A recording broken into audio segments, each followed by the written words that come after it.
Hello વિદ્યાર્થી મિત્રો, હું તમારું માનવ ક્લાસીસમાં ફરી હાર્દિક સ્વાગત કરું છું. તો આજે આપણે ધોરણ 6 માટે સામાજિક વિજ્ઞાન જે નવો વિષય આપણે અભ્યાસક્રમ પ્રમાણે આવેલો છે, તો તેનું ચેપ્ટર નંબર 2 આઈડિયલ સ્વાપોથીનું જોવાનું છે. તો ફટાફટ આપણી ચેનલને લાઈક એન્ડ સબસ્ક્રાઇબ કરી નાખો અને તમારા ફ્રેન્ડને પણ શેર કરો, જેથી તેને પણ મળી રહે આ બીજું ચેપ્ટર.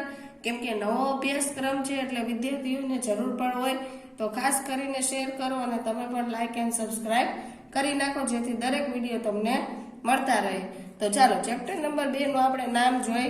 મહાસાગરો અને ખંડો છે, એટલે કે મહાસાગરો અને ખંડો વિશે આ ચેપ્ટરમાં આપણે જોવાનું રહેશે. પહેલા એમ છે સવિસ્તાર પ્રશ્નો. તો પહેલો પ્રશ્ન છે, પૃથ્વી પર આપણી અને જમીનનું વિતરણ કેવી રીતે થયેલું છે તે સમજાવો. આ પૃથ્વી બતાવેલી છે, ઉપરનો ભાગ એટલે ઉત્તર ગોળાર્ધ, નીચેનો ભાગ એટલે દક્ષિણ ગોળાર્ધ. પૃથ્વીની સપાટીનો લગભગ 3/4 3/4 ભાગ પાણીથી ઘેરાયેલો છે, જે મુખ્યત્વે મહાસાગરોના રૂપમાં છે. જો આ તમારે ખાસ યાદ રાખવાનું રહેશે. કેટલો ભાગ? તો કે 3/4 ભાગ પાણીનો. હવે છે જમીન પૃથ્વીની સપાટીના 1/4 1/4 કરતા થોડા વધુ ભાગને આવરી લે છે, અને જમીનના આવા વિશાળ સળંગ વિસ્તારને ખંડ કહેવામાં આવે છે. ઉત્તર અને દક્ષિણ ગોળાર્ધમાં મહાસાગરો અને ખંડો એક સરખી રીતે વહેંચાયેલા નથી. હવે નીચે છે એનું ઉત્તર ગોળાર્ધમાં જમીનનો વિસ્તાર વધુ છે, જેમાં એશિયા, યુરોપ અને ઉત્તર અમેરિકાનો મોટા ભાગનો સમાવેશ થાય છે. દક્ષિણ ગોળાર્ધમાં પાણીનું પ્રમાણ વધારે છે, જેમાં પૃથ્વીના અડધા ભાગને મોટા ભાગે મહાસાગરોએ આવરી લીધો છે, જેમાં પેસિફિક મહાસાગર, એટલાન્ટિક મહાસાગર, હિંદ મહાસાગર, આર્કટિક મહાસાગર અને દક્ષિણ અથવા એન્ટાર્કટિકા મહાસાગરનો સમાવેશ થાય છે. આ બધા મહાસાગરો તમારે યાદ રાખવા પડશે અને આમાં પણ ફરજિયાત લખવા પડશે. નીચે પ્રશ્ન નંબર 2 માં કીધું છે, તમે પાણી બચાવવાની કઈ રીતો જાણો છો? વિદ્યાર્થીઓને પોતાની જાતે લખવાનું છે, છતાંય મેં લખીને આપ્યું છે મારા વિચારો, અને તમે તમારા વિચારો પણ લખી શકો છો. પછી છે પ્રશ્ન નંબર 3, વિશ્વમાં 5 મહાસાગરોનું વર્ણન કરો. તો કે પેસિફિક મહાસાગર સૌથી મોટો મહાસાગર છે, તે અમેરિકા અને ઓસ્ટ્રેલિયાની વચ્ચે આવેલો છે. એટલાન્ટિક મહાસાગર બીજો સૌથી મોટો મહાસાગર છે, અને તે અમેરિકા અને યુરોપ અને આફ્રિકાની વચ્ચે આવેલો છે. હિન્દ મહાસાગર ત્રીજો સૌથી મોટો મહાસાગર છે, તેથી ઉત્તરમાં એશિયા, પશ્ચિમમાં આફ્રિકા અને પૂર્વમાં ઓસ્ટ્રેલિયાની સરહદો આવેલી છે. દક્ષિણ મહાસાગર એન્ટાર્કટિકાની ઘેરે છે, અને તે ચોથો સૌથી મોટો મહાસાગર છે. પછી છે આર્કટિક મહાસાગર સૌથી નાનો મહાસાગર છે, તે ઉત્તર ધ્રુવ આસપાસ આવેલો છે. જો આમાં બધા તમારે ક્યાં ક્યાં આવેલા છે, કેવો મહાસાગર, નાનો કે મોટો, એ બધું ફરજિયાત યાદ રાખવાનું રહેશે. જો કે 5 અલગ અલગ નામનો ઉપયોગ થાય છે, છતાં આ બધા મહાસાગરો એકબીજા સાથે જોડાયેલા છે, અને દરિયાનું પાણી તેમની વચ્ચે સતત વહેતું રહે છે. 2004માં હિન્દ મહાસાગરમાં આવેલી સુનામીનું વર્ણન કરો, અને ભવિષ્યમાં આવી આપત્તિઓ ટાળવા માટે શું પગલાં લેવામાં આવ્યા છે તે જણાવો. સુનામી એ સમુદ્રનું એક વિશાળ અને શક્તિશાળી મોજું છે. સામાન્ય રીતે દરિયાની અંદર આવતા ભૂકંપ અથવા જ્વાળામુખી ફાટવાને કારણે ઉદ્ભવે છે. સુનામી સમુદ્રમાં હજારો કિલોમીટર અંતર કાપે છે, અને તેનું પાણી ફરી વળતા ભારે વિનાશ થાય છે. 26 ડિસેમ્બર 2004ના રોજ ઇન્ડોનેશિયા પાસે આવેલા શક્તિશાળી ભૂકંપના કારણે હિન્દ મહાસાગરમાં ભયંકર સુનામી આવી હતી. જો કઈ તારીખ હતી? તો કે 26 ડિસેમ્બર 2004 ઇન્ડોનેશિયામાં પાસે આવેલા શક્તિશાળી ભૂકંપમાં. આ ખાસ યાદ રાખવું. પછી આ સુનામીથી 14 દેશો પ્રભાવિત થયા હતા, અને 2 લાખથી વધુ લોકોને જીવ ગુમાવ્યા હતા. તેમાં ભારતમાં અંદમાન અને નિકોબાર ટાપુ તેમજ તમિલનાડુ અને કેરળના દરિયા કિનારે પણ ભારે નુકસાન થયું. આ આપત્તિ પછી અસામાન્ય મોજાઓની હિલચાલ પારખીને દરિયાકાંઠાના વિસ્તારોને અગાઉથી ચેતવણી આપવા માટે ઘણા દેશોએ ભેગા મળીને હિન્દ મહાસાગર સુનામી ચેતવણી પ્રણાલીની સ્થાપના કરી. નીચે તમને આપેલું છે, મહાસાગરોને પૃથ્વીના ફેફસા શા માટે કહેવામાં આવે છે તે સમજાવો, અને મહાસાગરો વિના પૃથ્વી શું થશે? તો કે શેવાળ જેવી દરિયાઈ વનસ્પતિઓ પ્રકાશ સંશ્લેષણ દ્વારા વિશ્વનો અડધાથી વધુ ઓક્સિજન ઉત્પન્ન કરે છે. તેથી જ મહાસાગરોને પૃથ્વીના ફેફસા કહેવામાં આવે છે.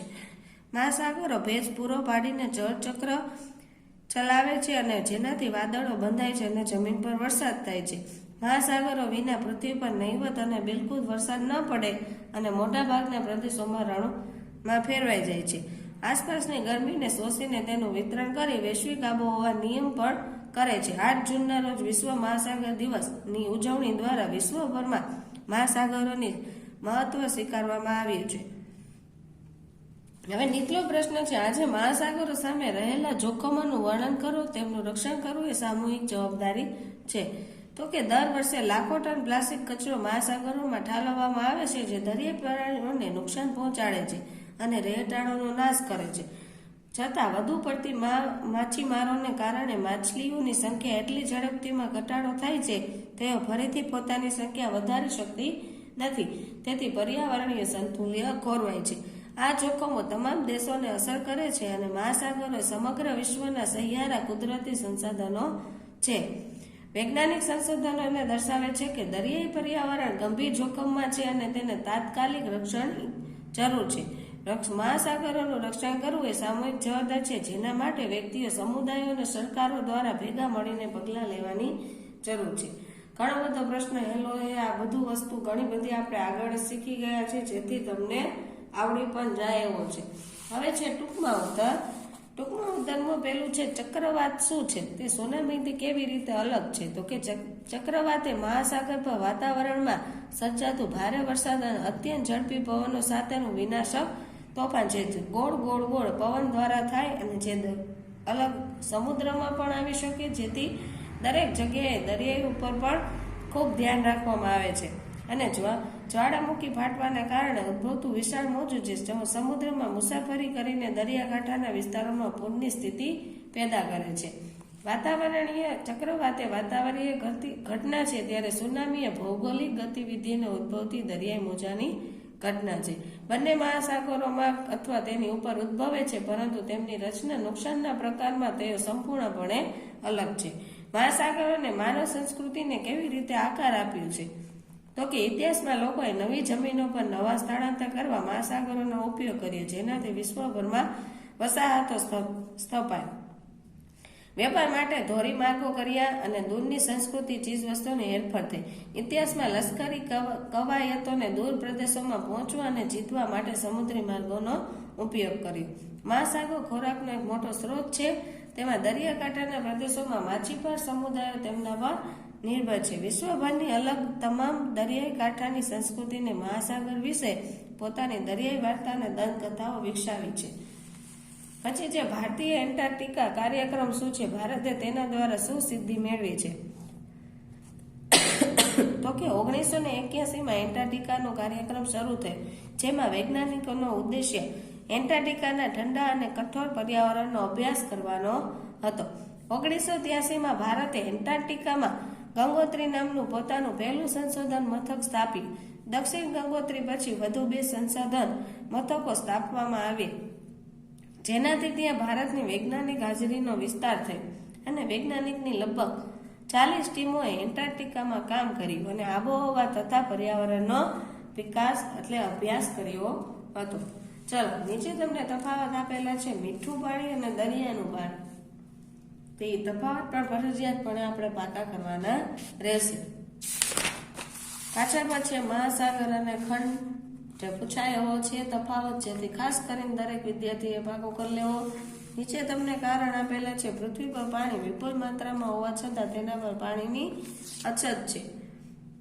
તો કે પૃથ્વી પર મોટા ભાગનું પાણી મહાસાગરોમાં છે, પરંતુ આ દરિયાનું પાણી ખારું અને મનુષ્ય કે પ્રાણીઓ ઉપયોગ માટે અયોગ્ય છે, એટલે કાંઈ ઉપયોગમાં આવતું નથી. પૃથ્વીના કુલ પાણીમાં મીઠા પાણીનો હિસ્સો ખૂબ જ નાનો છે, જેના કારણે તે ખૂબ જ મર્યાદિત સંશોધન બની જાય છે. આ મીઠાના પાણીનો મોટો ભાગ હિમનદીઓ, પર્વતો પર બરફની આવૃત ટોચો જમા થયેલો છે, જે રોજિંદા ઉપયોગ માટે સરળતાથી પ્રાપ્ત નથી. નદી, સરોવર અને ભૂગર્ભજળના રૂપમાં બચેલું મીઠું પાણી વિશ્વની વધતી જતી વસ્તીની જરૂરિયાતોને પહોંચી વળવા માટે અપૂરતું છે, પરિણામે પાણીની અછત છે. યુરોપ અને એશિયા એક જ સળંગ ભૂમિભાગ છે હોવા છતાં તેમને બે અલગ અલગ ખંડો ગણવામાં આવે છે. જો આ પ્રશ્ન પણ એવો છે, વાંચીને તો એમ થાય કે આ પ્રશ્ન પરીક્ષા માટે પૂછાય એવો છે, તેથી વિદ્યાર્થીઓ ખાસ કરીને પાકો કરી લેવો. તે સળંગ ભૂમિભાગમાં બનાવે છે જેને યુરેશિયા કહેવાય છે. શું કહેવાય છે? તો કે યુરેશિયા. અને ભૂશાસ્ત્રીય રીતે તેઓ એક જ એકમ છે. હજારો વર્ષોથી યુરોપનો ઇતિહાસ સાંસ્કૃતિક વિકાસ એશિયા કરતા ઘણો અલગ રહ્યો છે. આ ઐતિહાસિક અને સાંસ્કૃતિક ભિન્નતાઓને કારણે પરંપરાગત રીતે તેમને બે અલગ અલગ ખંડો તરીકે ગણવામાં આવે છે. હવે છે નીચે 1-2 વાક્યના પ્રશ્નો જવાબ. તેમાં પહેલો પ્રશ્ન છે, પૃથ્વીના ગોળા પર દેખાતી વર્તુળાકાર રેખાને શું કહેવામાં આવે છે? તો કે અક્ષાંશ વૃત્તો કહેવામાં આવે છે. બે ધ્રુવોથી નીકળતી રેખાઓને શું કહેવામાં આવે છે? તો કે રેખાંશ વૃત્તો.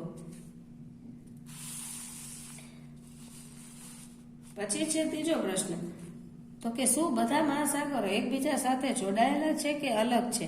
તો કે સાથે જોડાયેલા છે. કયા ગોળાર્ધમાં વિષુવવૃત્ત જળ રાશિ છે? તો દક્ષિણ ગોળાર્ધમાં. ભૂગર્ભ જળ એટલે શું? તો કે જમીનની સપાટીને નીચે માટી અને ખંડોમાં સંગ્રહાયેલા મીઠા પાણીને ભૂગર્ભ જળ કહેવામાં આવે છે.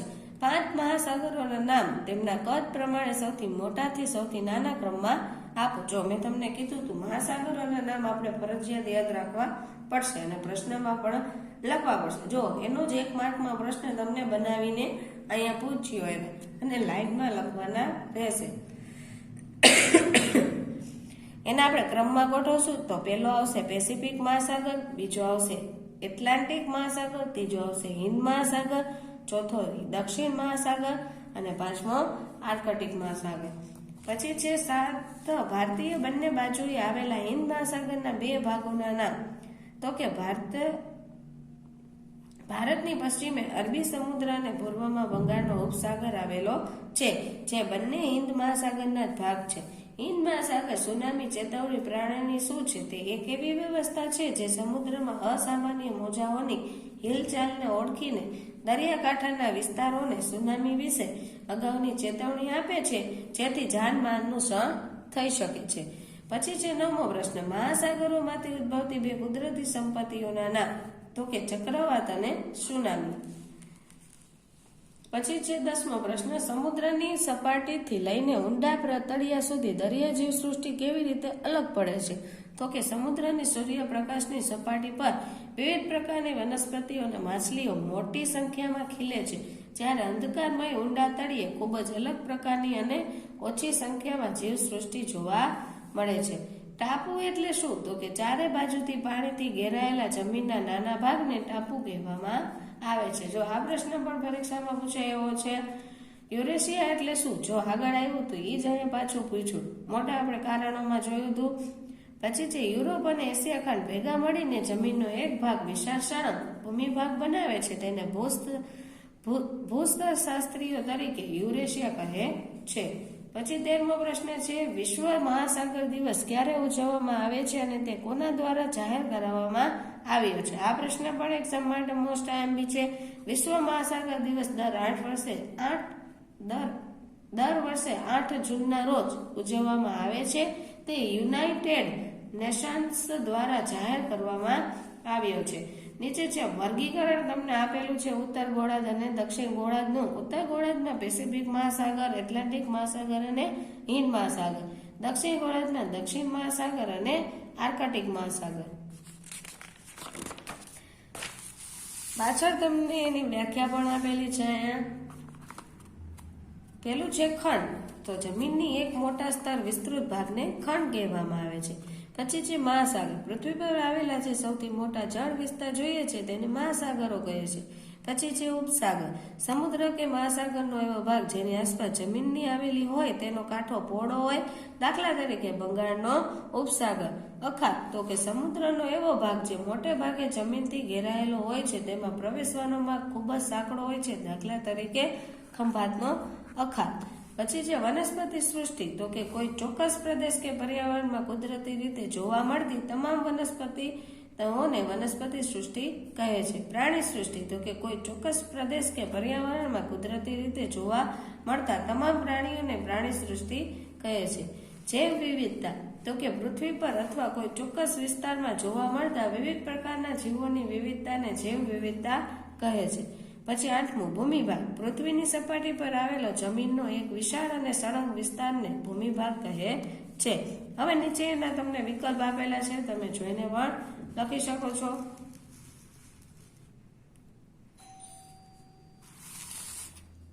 આ બાજુ પણ આવેલા છે, કુલ 13 વિકલ્પો છે.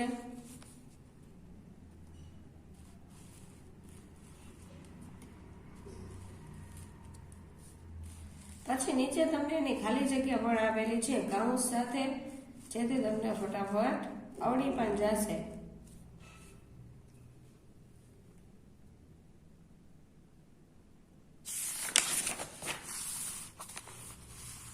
હવે નીચે ખરા ખોટા પણ આપેલા છે.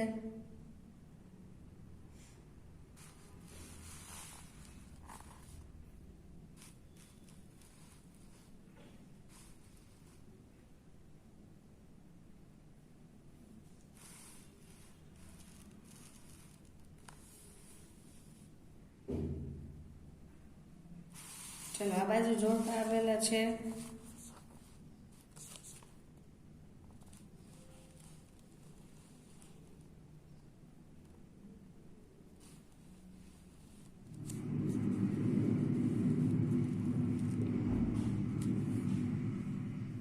ચલો પાછળ આપણે નકશા જોવાના હવે 2 રહેશે.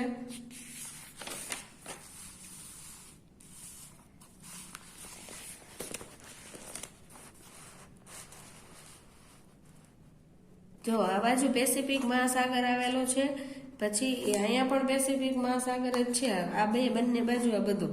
પછી ઉત્તર અમેરિકા આવડું આ છે, અને આને કહેવાય આર્કટિક મહાસાગર. પછી અહીંયા એટલાન્ટિક મહાસાગર આવશે, આ યુરોપ આપેલો છે, આ એશિયા છે, આ આફ્રિકા, આ દક્ષિણ અમેરિકા અને આ હિન્દ મહાસાગર. પછી નીચે આપણને એક હજી દક્ષિણ મહાસાગર પણ અહીંયા છે, અને આ છે નીચે, એની નીચે એન્ટાર્કટિકા. દરેક વસ્તુ દર્શાવેલી છે. સૌથી ઉપર આર્કટિક મહાસાગર આવશે, નીચે શહેર આવશે એન્ટાર્કટિકા. આ બાજુ તમને અંદમાન નિકોબાર ટાપુ દર્શાવવાનો કીધો છે નકશાના. તો આ બાજુ અંદમાન નિકોબાર દ્વીપ સમૂહ, પછી લક્ષદ્વીપ દ્વીપ સમૂહ આ બાજુ છે, અરબી સમુદ્ર આ બાજુ, બંગાળનો ઉપસાગર આ બાજુ. કુલ ટોટલ 4 આપણે દર્શાવવાના કીધા હતા, ત્યાં આપણે દર્શાવી આપીએ છીએ. ચાલો આ પાઠ અહીંયા પૂરો થાય છે. તો આઈ હોપ કે તમને અમારા વિડીયો ખૂબ સરસ લાગતા હોય તો ફટાફટ અમારી ચેનલને લાઈક એન્ડ સબસ્ક્રાઇબ કરી નાખો, અને વધુ વખત શેર કરો, જેથી દરેક લોકોને આ વિડીયો મળતા રહે. કેમ કે ન્યૂ અભ્યાસક્રમ છે એના માટે. તો પ્લીઝ શેર કરવા વિનંતી, અને એને પણ કહો કે સબસ્ક્રાઇબ કરે, જેથી દરેક વિડીયો અમારે એ લોકોને મળતા રહે.